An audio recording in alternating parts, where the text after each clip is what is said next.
From Shame to Strength. Chapter 1. The Hidden Weight We Carry.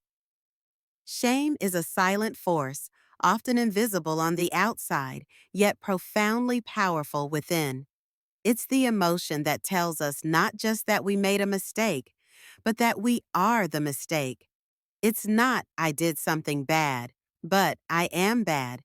And this distinction, subtle yet seismic, is what gives shame its power. While guilt can guide us toward change, shame chains us to the belief that we are unworthy of it. Most of us carry shame without ever fully recognizing it. It might show up as the voice that says, "Who do you think you are?" whenever we step out of our comfort zone. It might linger in the background, making us shrink back from opportunities, fear intimacy, or avoid risks. It's the emotion that keeps us stuck, repeating patterns we can't stand, sabotaging relationships we desperately want to keep, and questioning whether we deserve joy, love, or even rest. Shame often begins early, seated in moments when we felt exposed, judged, or rejected. Perhaps we were ridiculed for crying, belittled for failing, or ignored when we needed comfort. Over time, these experiences harden into a narrative: "I am not enough." And because shame is relational in nature, it's born in connection, it thrives in secrecy. We're afraid to speak it because we think doing so will only confirm it. So we keep quiet. We pretend. We isolate. This is where shame gains momentum. In silence, it grows. It convinces us that we're the only ones who feel this way, that everyone else has it together, and that if people really knew us, they'd leave. And so we armor up. We hide behind perfectionism, humor, aggression, addiction, achievement. We wear masks so well that even we forget who's underneath. But here's the truth: shame is universal. Every single one of us, regardless of our status, background, or achievements, has wrestled with it. The only people who don't feel shame are those who lack the capacity for human connection. So if you feel shame, it doesn't make you broken, it makes you human. Still, just because it's common doesn't mean it's harmless. Shame erodes our sense of self. It undermines our confidence, muffles our voice, and chokes our potential. Left unchecked, it can fester into anxiety, depression, self-hatred, or rage. That's why naming it is powerful, because once shame is named, it begins to lose its grip.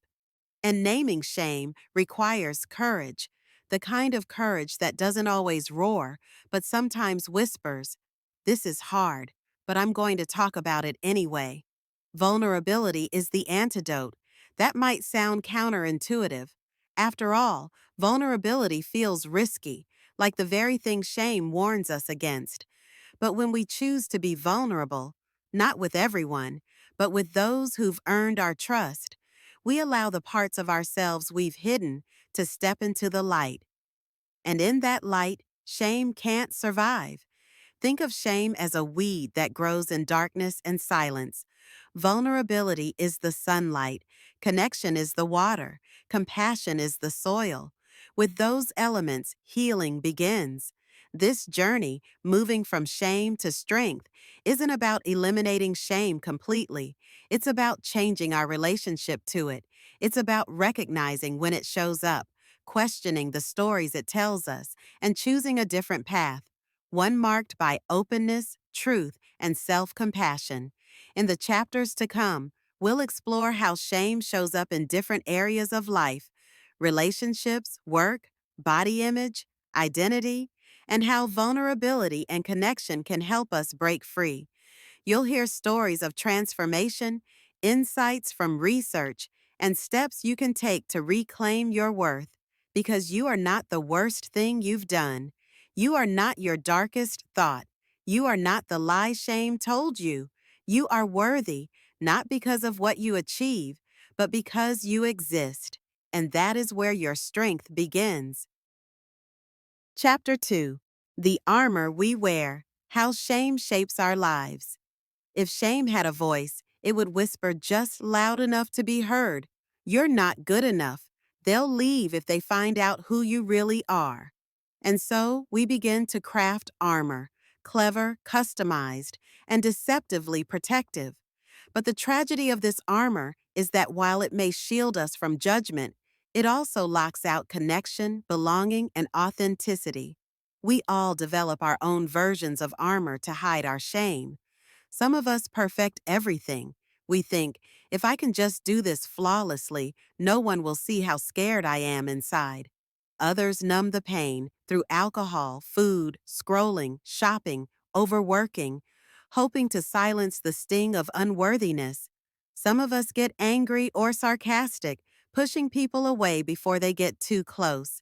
Shame doesn't always scream. It often whispers in self-doubt.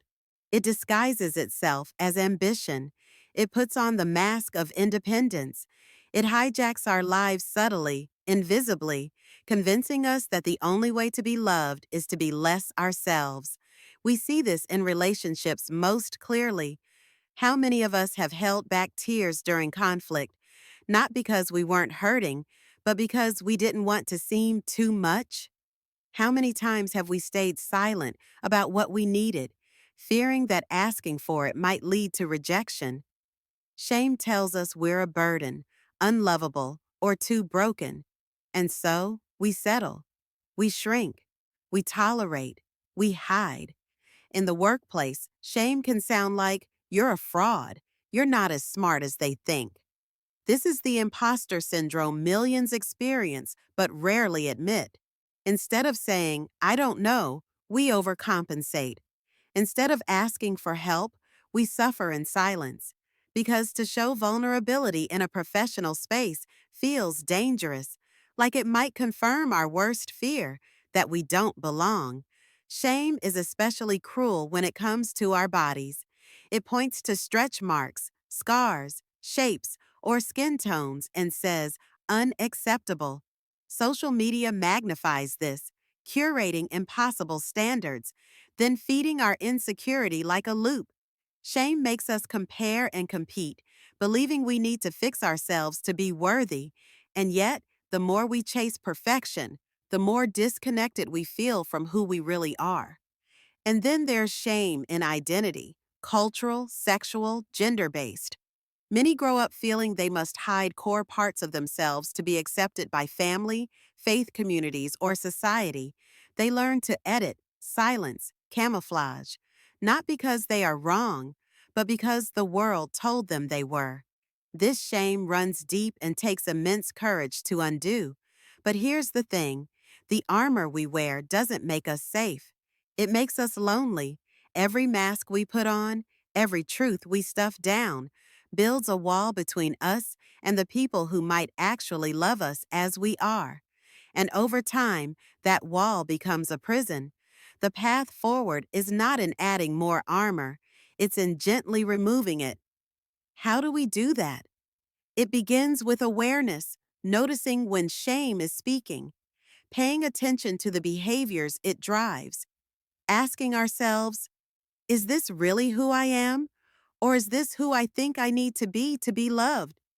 Then comes curiosity. When shame says, you'll be rejected, we can pause and ask, what if I won't be? What if this person could actually handle my truth? Vulnerability becomes a test, yes, but also a doorway to deeper connection. We need safe people.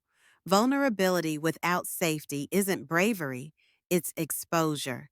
But with the right people, those who respond with empathy rather than judgment, shame begins to unravel.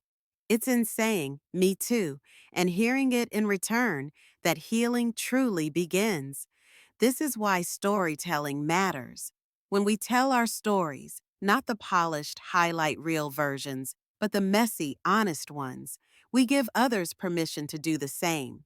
We shift the atmosphere from performance to presence, from judgment to grace. In time, we learn that strength isn't pretending we have it all together. It's being able to say, I'm still figuring it out, but I'm not hiding anymore. You don't have to earn your way back to worthiness. You were never unworthy to begin with. The voice that told you otherwise was never yours. It was inherited, absorbed, internalized. But it doesn't have to define you. You are not your shame. You are not your mask. You are not your worst moment. You are enough, and it's time to start living like it. Chapter 3: Shame and Silence: Why We Don't Talk About It. Shame thrives in silence. It's not just something we feel, it's something we fear will be confirmed if ever spoken aloud.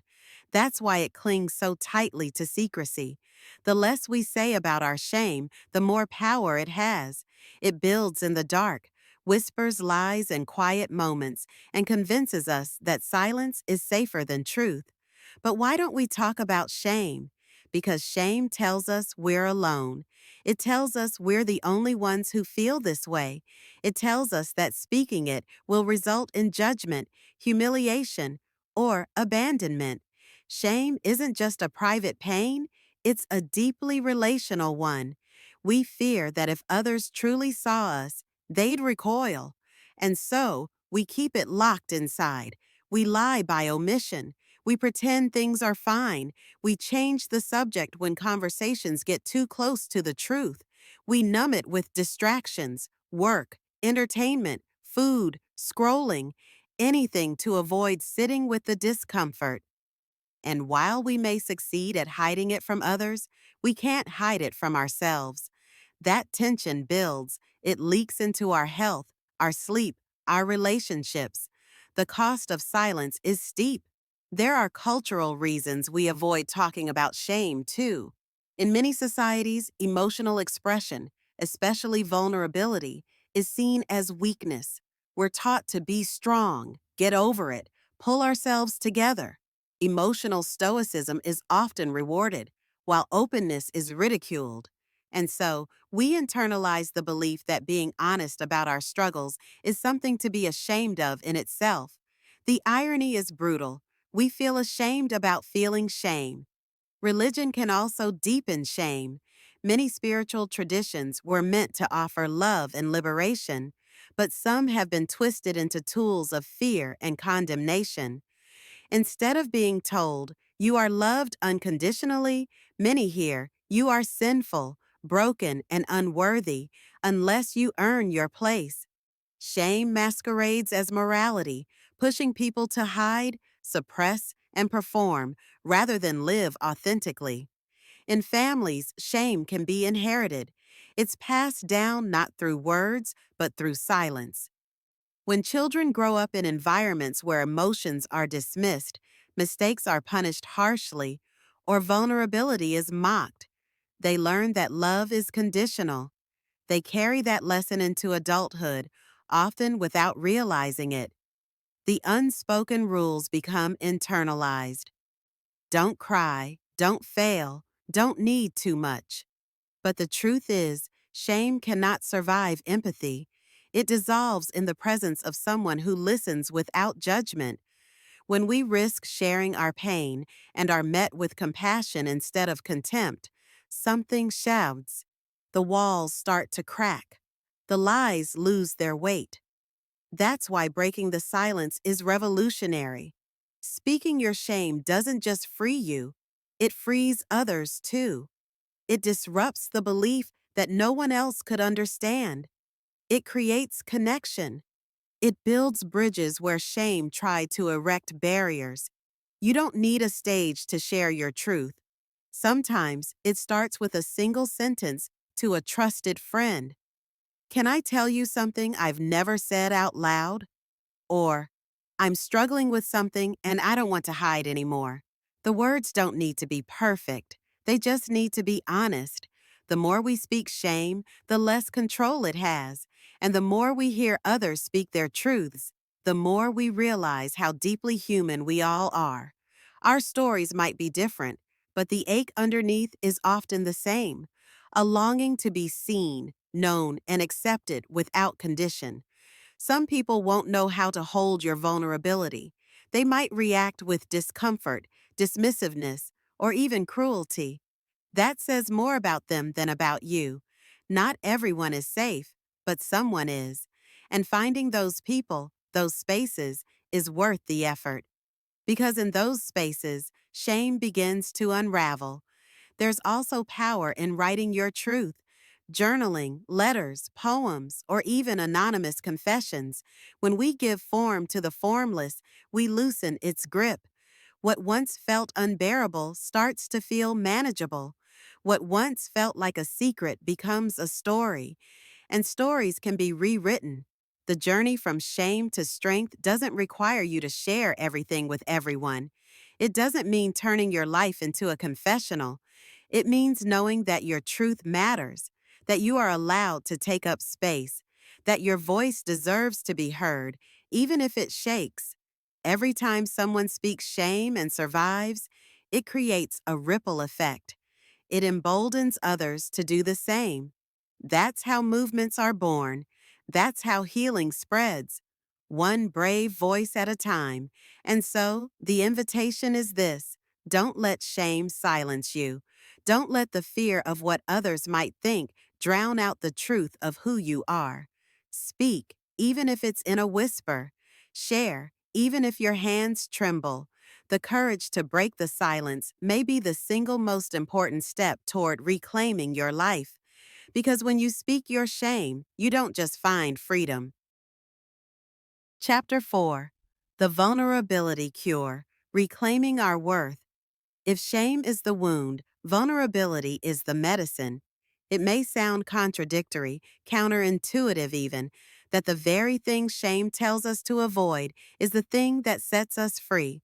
But it's true, the path to healing runs through the heart of vulnerability, not around it, not above it, through it. What is vulnerability really? It's not weakness or drama. It's simply the willingness to show up and be seen. It's the courage to speak the truth of our hearts, even when there are no guarantees.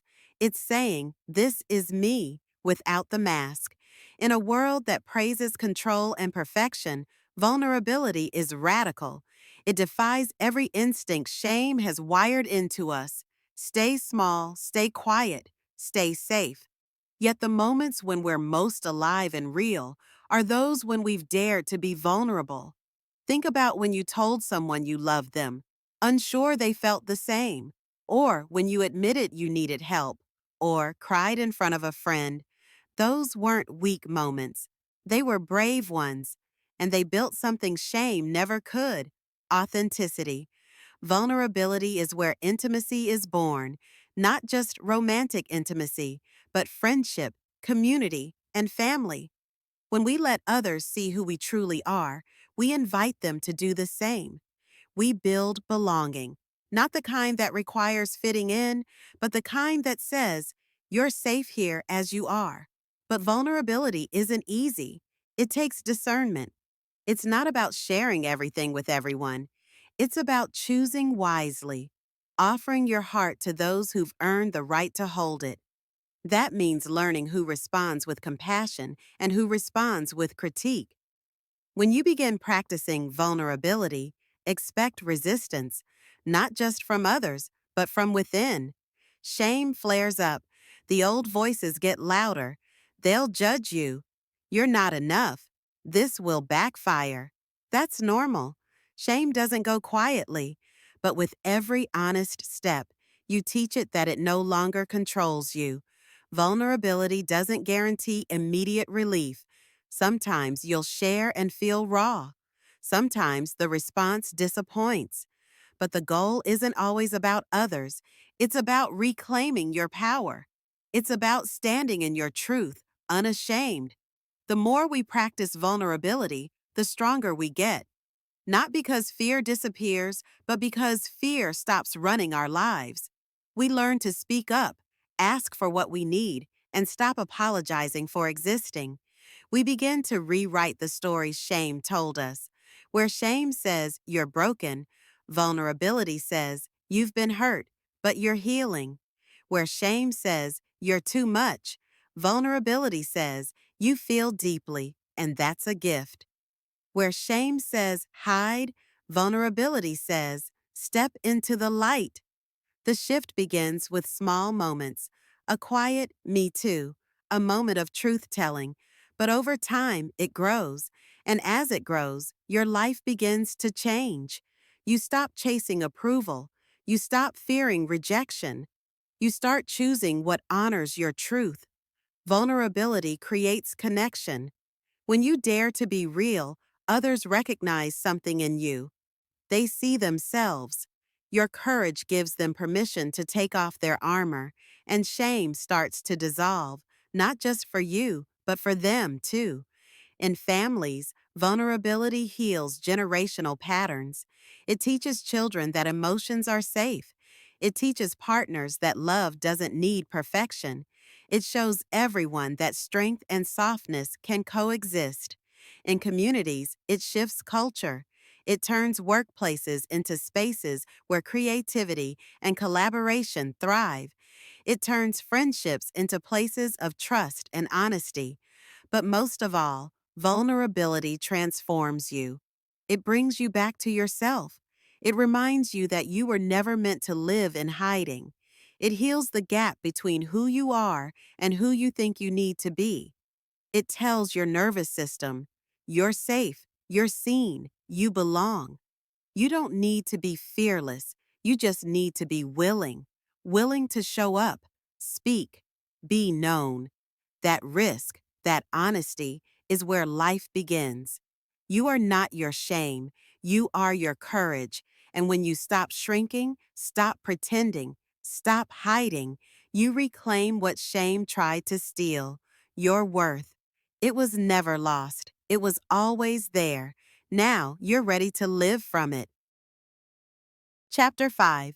Rebuilding the Self, Living Beyond Shame. Shame convinces us that we are not just flawed, but fundamentally unworthy.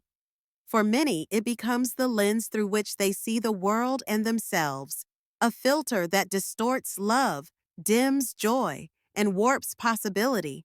But when we begin to confront shame, to name it, challenge it, and step into vulnerability, something profound begins to happen. We start to rebuild the self. The self that shame tried to bury is still there, quiet, waiting, resilient. It may be bruised, it may be cautious, but it's not gone. Healing is not about becoming someone else. It's about coming home to who you were before shame told you otherwise. Living beyond shame means embracing your humanity.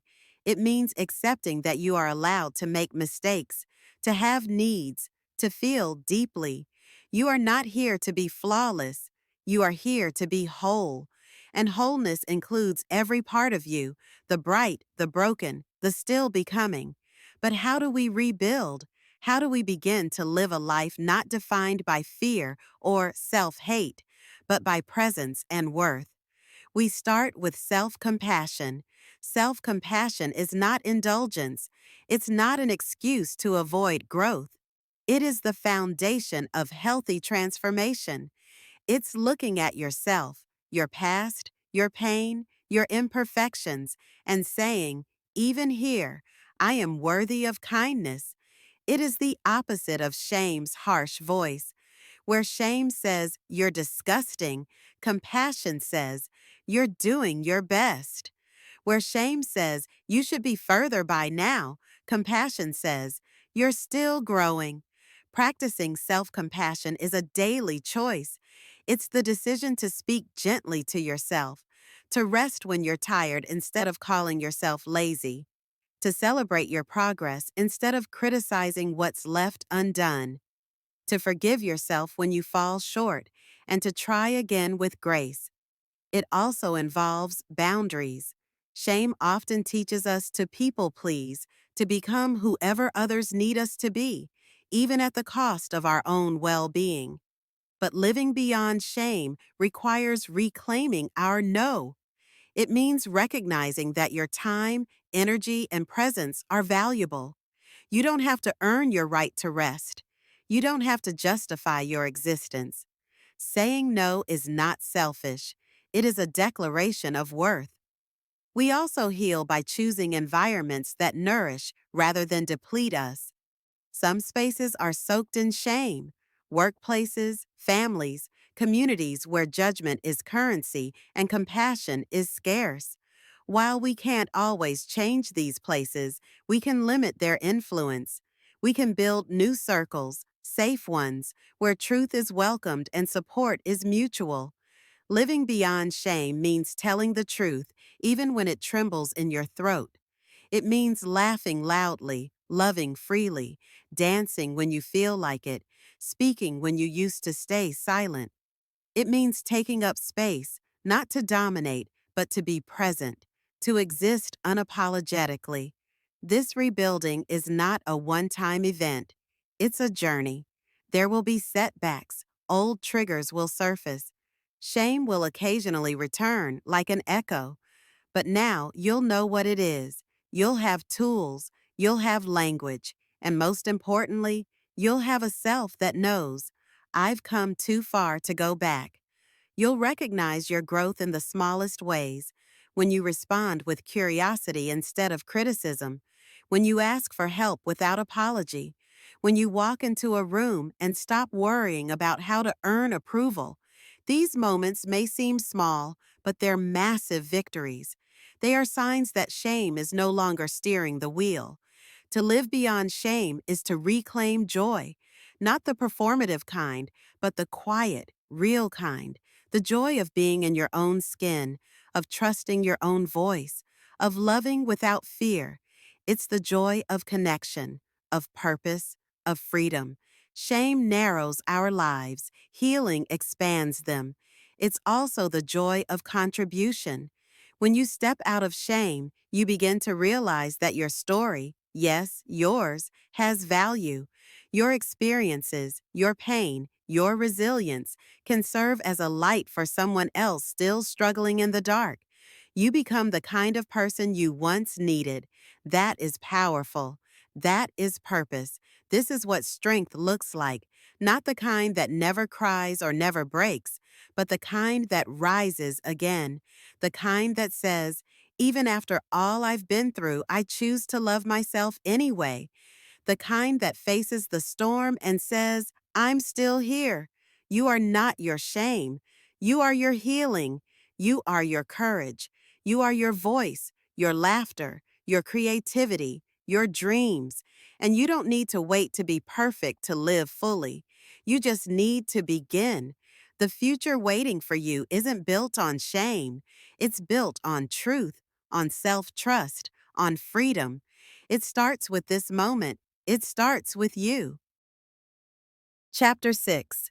From Surviving to Thriving, Owning Your Story. There comes a moment on the journey from shame to strength when you realize you're no longer just surviving, you're beginning to thrive. You're not just managing your shame anymore, you're rewriting the story entirely. And not only that, you're owning it. Owning your story means standing tall in your truth, not in spite of what you've been through, but because of it. It's the moment you stop running from your past and start integrating it into who you are. You stop hiding the chapters that once felt too painful to read aloud and begin to understand that those pages made you who you are. This is not about glorifying suffering. It's about giving your pain a purpose. It's about recognizing that your most vulnerable moments, your heartbreaks, failures, fears, can become the most powerful parts of your life when met with honesty and compassion. When you own your story, you disarm shame. You take back authorship. Instead of being a victim of the narrative, you become its narrator. You decide what those experiences mean, what they taught you, how they shaped your voice, your values, and your vision for the future. Many people live their lives trying to erase the past. They spend energy pretending certain things didn't happen, wearing masks to convince the world and themselves that they're fine. But pretending is exhausting. It doesn't protect you. It isolates you. What protects you is authenticity. What liberates you is truth. To own your story means saying, yes, that happened. Yes, it hurt. And yes, I'm still worthy of love, joy, and a meaningful life. It means refusing to let the hardest parts of your past define your worth or determine your future. It means holding the full truth, light and dark, and saying, "This is me." Owning your story also gives you clarity. When you know your truth, you stop letting other people write it for you. You stop letting shame speak on your behalf. You stop living by old scripts handed to you by fear, trauma, or someone else's expectations. You learn to discern your true voice, the one that's been there all along, buried beneath the noise. And when you listen to that voice, everything begins to shift. You start setting boundaries not out of anger, but out of self-respect. You start pursuing goals that align with your soul, not your shame. You stop chasing approval and start choosing authenticity. You no longer measure your value by how well you fit in, but by how fully you show up as yourself. This is thriving. It doesn't mean everything is perfect. It means you're awake, present, and empowered. You're living from the inside out instead of the outside in. You're grounded in your own worth. Part of thriving is also knowing how to respond when shame reappears. Because it will. Shame is part of the human experience. But now, you'll recognize it. You'll know its tactics. And instead of retreating into silence or self-blame, you'll meet it with curiosity and care. You'll ask yourself, what is this shame trying to protect me from? You'll challenge the belief beneath the feeling. You'll reach out instead of shutting down. You'll remind yourself, I've been here before and I made it through. I know what to do now.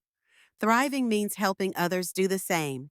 When you own your story, you inspire others to own theirs. You become a lighthouse for someone still lost in shame.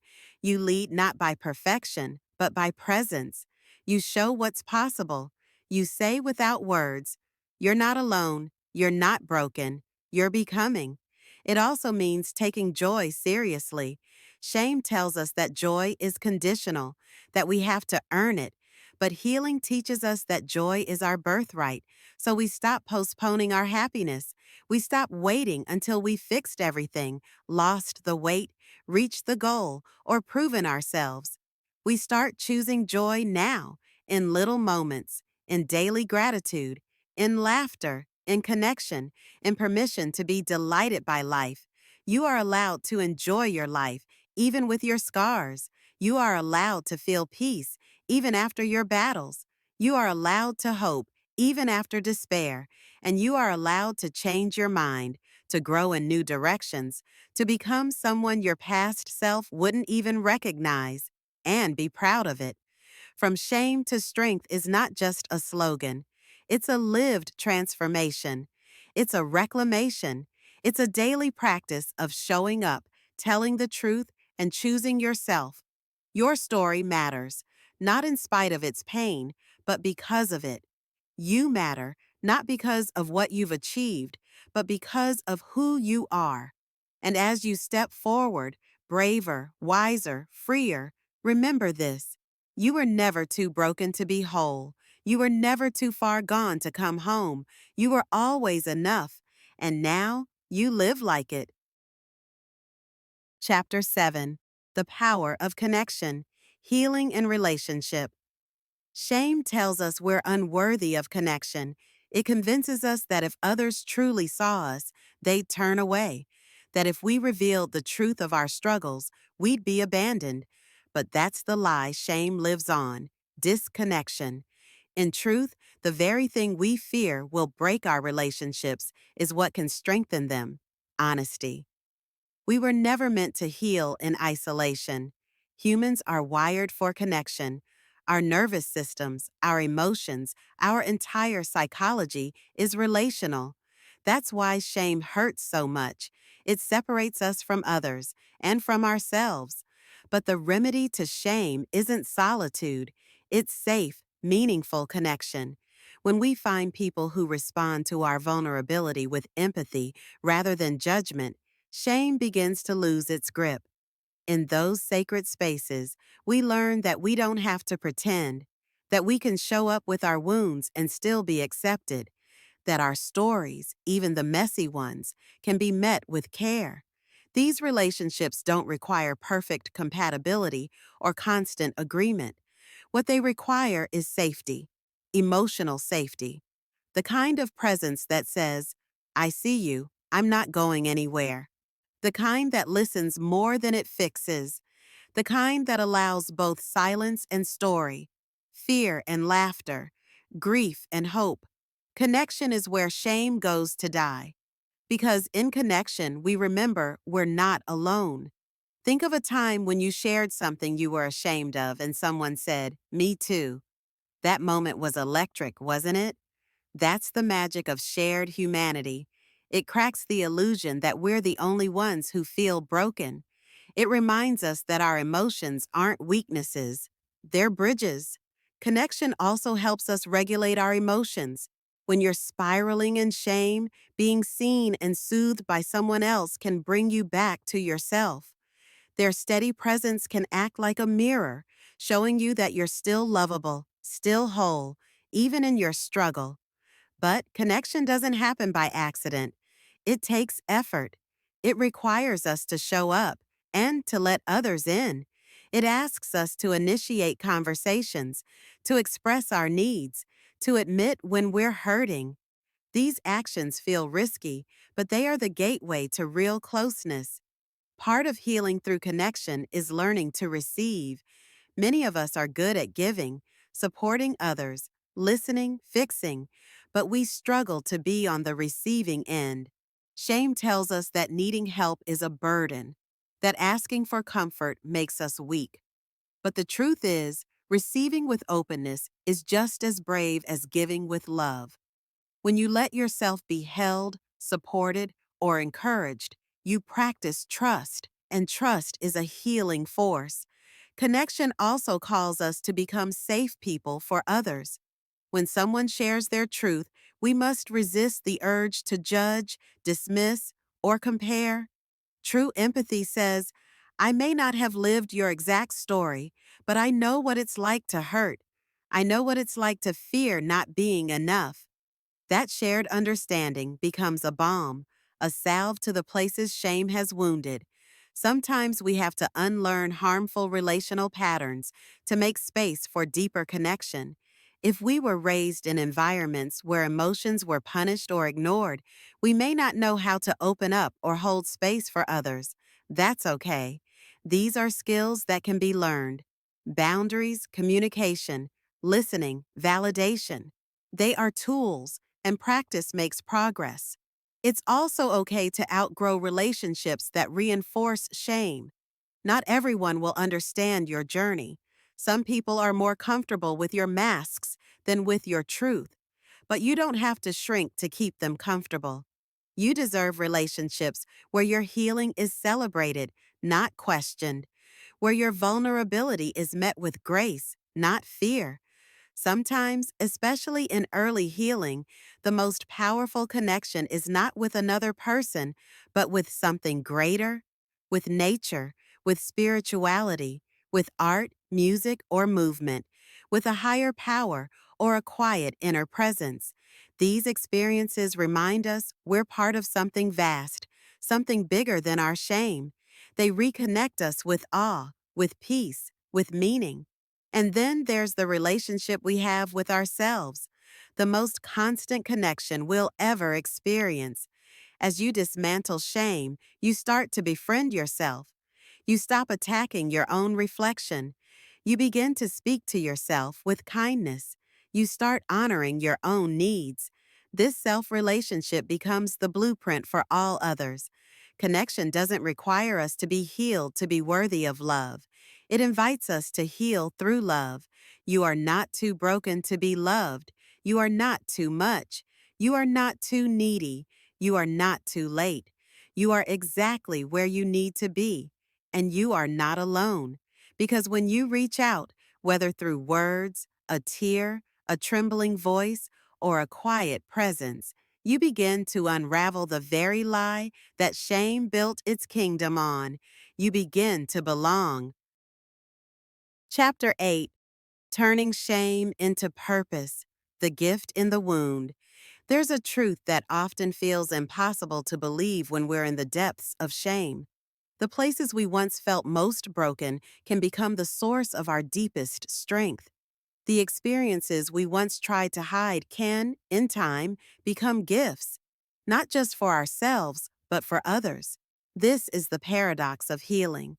What we survive, what we grow through, what we once thought disqualified us from love or success, those very things can shape our purpose. They can give us compassion, wisdom, depth, and clarity. They can make us into people who don't just live, but lead. Everyone has wounds. Everyone has endured moments where they questioned their worth. But not everyone allows those wounds to breathe, to be cleaned, to be understood, and eventually to be used. When we stop trying to erase our shame and instead learn from it, we reclaim power. We turn something that once silenced us into something that helps us speak truth. Your story, especially the messy parts, has the power to help someone else feel less alone. Your healing journey can be a roadmap for someone still in the darkness. That doesn't mean you owe your story to the world, but when you choose to share it, on your terms, in your way, it can carry light. There is deep purpose and empathy.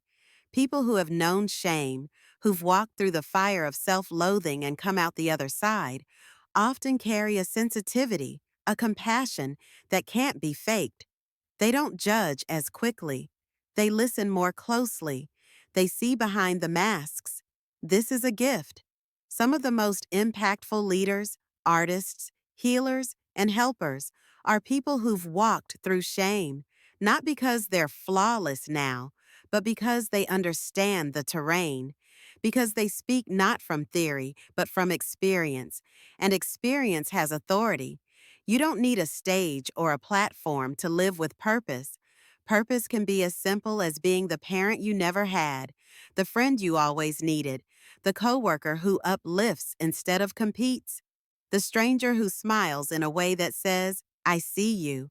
It can also mean advocating for others who carry the same shame you once did, turning your healing into activism, creating safe spaces, changing systems, starting conversations, writing the books you wish you had, building the resources you never found. But the first step in transforming shame into purpose is to stop seeing your story as something to escape. You can't outrun your past, but you can outgrow it.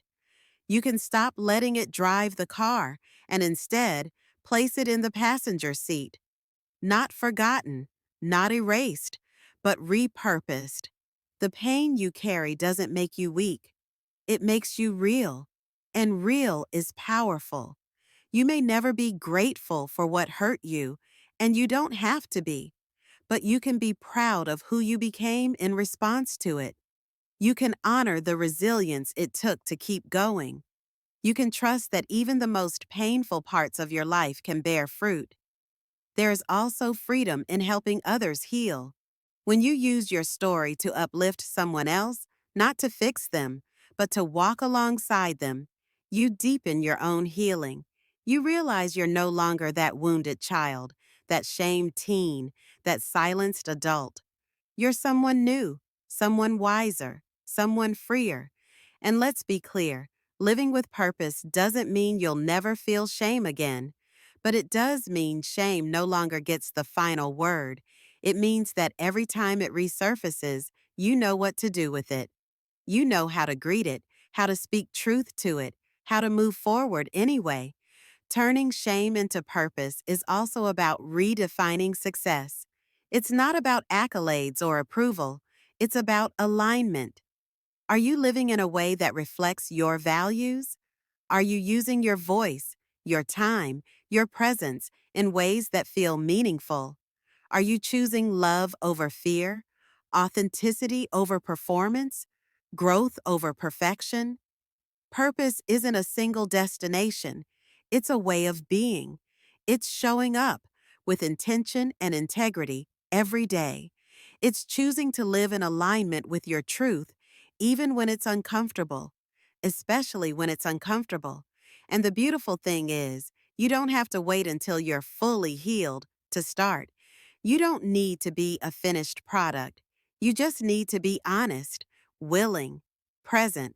When you show up like that, your life becomes a message that says you can be real and still be loved. You can be scarred and still be strong. You can be imperfect and still make an impact. This is the gift of the wound.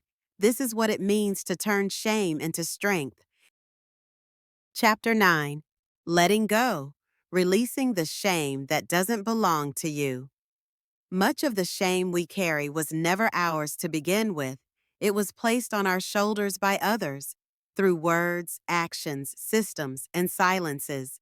It was projected onto us by people who didn't know how to love or who were carrying their own pain. And yet, we internalized it. We believed it. We made it part of our identity. Letting go of shame is not about forgetting. It's about recognizing what was never yours to carry. It's looking at the shame that says you're unlovable and realizing it came from someone who didn't know how to love. It's questioning the voice that says you're not enough and asking, who taught me that? And were they right? Often, the most toxic shame is inherited. It lives in our families, passed down like invisible heirlooms. Maybe your parents never spoke love out loud. Maybe affection was scarce. Maybe mistakes were met with punishment instead of understanding. Maybe you were told directly or indirectly that your emotions were wrong, your needs too much, your body not acceptable. Over time, those messages become the inner critic. But that critic was trained. It doesn't speak truth, it speaks legacy. Releasing shame means grieving the love you didn't get, the support you needed but never received, the safety you longed for, the time you spent trying to earn what should have been given freely. This grief is painful, but it is sacred. It honors the child you were. It acknowledges your wounds instead of hiding them, and that acknowledgement is healing. Letting go of shame also means setting yourself free from the identities it forged. Shame makes us shapeshift into people pleasers, perfectionists, high achievers, loners. It makes us wear masks, the funny one, the tough one, the helper, the quiet one. But behind those roles is a person who wants to be known without performance, a person who is enough without pretending. To let go, we must practice release. This doesn't always happen in one moment. It often happens gradually, like smoke clearing from a room. Each time you speak your truth, you let a piece go. Each time you choose rest instead of overwork, compassion instead of criticism, you let a piece go. Each time you tell yourself, I didn't deserve that, you let a piece go. Forgiveness can be part of this process, but not always in the way people think. Forgiving someone doesn't mean excusing what they did or allowing it to happen again. It means you are no longer willing to carry the weight of their mistake. You are no longer willing to be defined by their failure to love you. You are choosing your peace over their power. It also means forgiving yourself, not because you did something wrong, but because shame convinced you that you did. Forgiving yourself for coping the only way you knew how, for staying quiet when you were scared, for believing you were unworthy. You don't need to punish yourself anymore. You need to welcome yourself home. Letting go means rewriting your self-image, not as a broken version of someone who used to be whole, but as someone who is evolving, someone who is not defined by what happened to them, someone who is more than their wounds, someone whose identity is rooted not in pain, but in presence. This can take time. Sometimes you'll feel free, and then a trigger will pull you back. That's okay. Healing is not a straight line. The important thing is that you don't abandon yourself, that you don't return to old stories just because they're familiar. You are allowed to write new ones. You are allowed to become someone new. You can say, that shame is not mine. You can say, I refuse to carry this anymore. You can say, I am allowed to be at peace. One powerful practice is to name what you're releasing, write it down, speak it aloud. Say, I let go of the belief that I must earn love. I release the fear that I'm too much. I no longer accept the lie that I'm not enough. These aren't affirmations, they're declarations. Each one is a thread snipped from the web of shame. You may feel lighter, or you may feel raw. Both are valid. What matters is that you are reclaiming your space. You are saying, this body, this mind, this soul, this is mine, and I choose to fill it with truth, not lies. The shame that doesn't belong to you was never yours to begin with. So let it fall, let it drift, let it go. You are not here to carry the burdens of your past. You are here to rise. Chapter 10. The Rise, Living a Shame-Free Life. You've walked through the fire. You've faced the echoes of silence, the grip of unworthiness, the lies shame planted in your heart. You've spoken truth. You've peeled back the armor. You've chosen vulnerability over hiding, healing over fear, and purpose over pain. Now it's time to rise. To live a shame-free life is not to live a life without flaws, without missteps, or without fear. It's to live a life where those things no longer define you. It's to stand in your truth, not as someone trying to prove anything, but as someone who knows they are already enough. This final chapter isn't about arrival, it's about embodiment. What does it look like to embody your worth? It looks like walking into a room and no longer wondering if you belong, because you've stopped making your worth conditional on others' opinions. It looks like no longer apologizing for who you are, how much you feel, how loudly you laugh, or how softly you speak. It looks like living by your own standards, not shrinking to meet someone else's comfort level. To live a shame-free life is to trust yourself. You trust your intuition. You listen to your body. You allow your needs to matter. You allow rest without guilt. You allow joy without justification. You say no without explaining. You say yes without fear. You also recognize when shame tries to return, and you meet it with awareness. You say, I see you. I know you. But I don't believe you anymore. You no longer spiral when it shows up. You soften, you pause, you reach for tools, for people, for truth, and then you keep going. In a shame-free life, you lead with courage, not bravado, not false confidence, true courage, the kind that shows up when your voice shakes, when your knees are weak, when you're afraid but moving forward anyway. This kind of courage is quiet, steady, powerful. It's rooted in love. You give yourself permission, permission to evolve, permission to disappoint others when it means staying true to yourself, permission to take up space, to change your mind, to walk away from things that no longer serve you. You live without needing to perform. You live without asking permission to exist. You cultivate joy as a daily rebellion against the idea that you must suffer to be worthy. You let laughter back in. You let softness return. You savor the small things, the warmth of a mug, the touch of sunlight, the honesty of a conversation. You stop waiting for the perfect moment to feel whole, and instead, you choose wholeness now. You become the safe space you once needed for yourself, for others. You speak with tenderness. You listen with empathy. You see people beneath their masks and honor them there. You lead with heart, and as you live this way, you light the path for others. Your life becomes an invitation. You too can be free.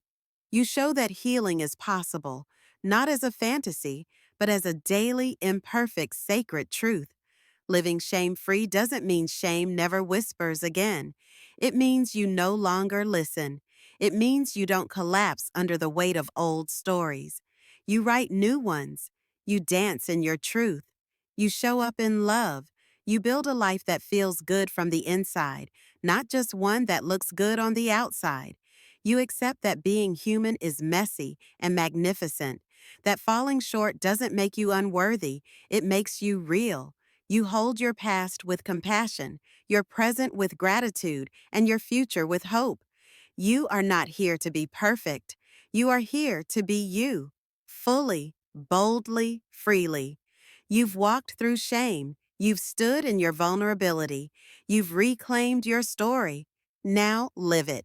Live shamelessly. Live truthfully.